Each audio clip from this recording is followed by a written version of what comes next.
One candidate for Singapore's presidency says he wants to do something meaningful for the people.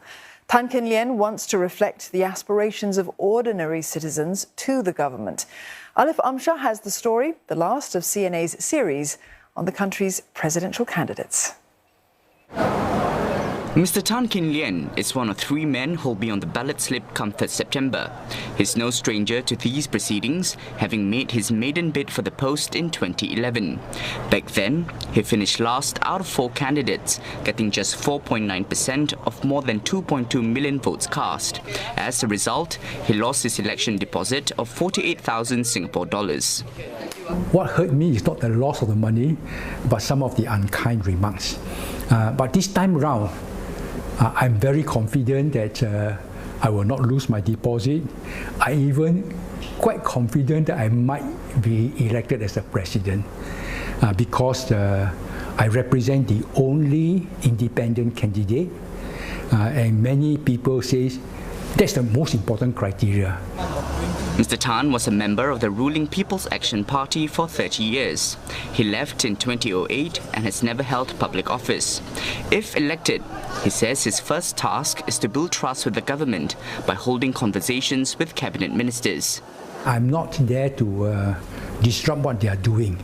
I'm just trying to, I would like to help them to find better ways. So that will be that conversation. Now, I've got 3 goals: reduce the cost of living, make housing affordable, and make jobs secure. Of course, I recognize that this is the duty of the government, not the president, to run the country. I recognize that. But I'm sure some of my experiences will be quite useful to the government, and I'll be quite happy to share my views with them. These views and experiences are from heading NTUC Income Insurance for 30 years, eventually becoming its CEO.